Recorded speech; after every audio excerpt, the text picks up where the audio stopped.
The fire lit up the fog as men screamed across the shoreline.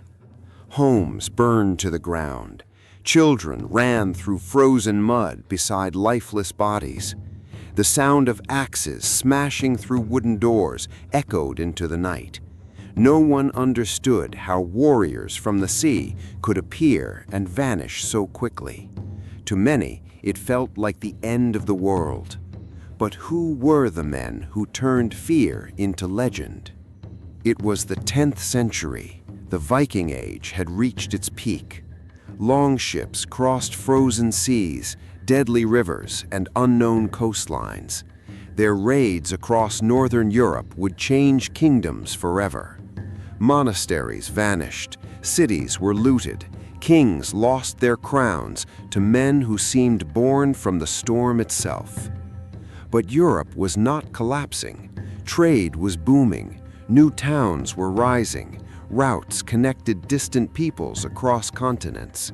Gold, furs, wine, and slaves moved through expanding markets. And it was this growing prosperity that opened the door for the Vikings to push farther than ever before. In the frozen lands of Scandinavia, survival was ruthless. Winters destroyed crops, fjords isolated villages for months.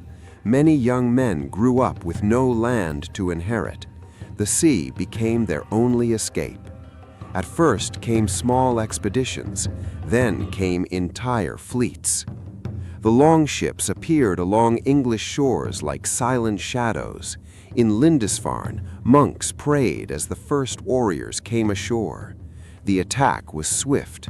Altars were shattered. Sacred relics disappeared beneath smoke and blood. Terror spread across the continent. City after city rushed to build walls and fortifications.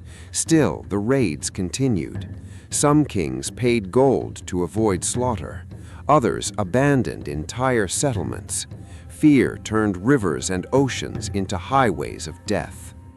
Unable to understand such violence, many believed God had abandoned them. Sacred relics were carried through the streets. Public prayers grew louder. Meanwhile, internal rivalries weakened the European kingdoms even further. And when the raids finally slowed, nothing returned to the way it had been. The Vikings had created trade routes, founded cities, and blended cultures together. The old European world was beginning to transform into something entirely new. And maybe that is history's greatest warning. Civilizations rarely fall all at once. They change slowly while believing they are still safe. Because looking into the past has always been a way to understand what could still happen in the future.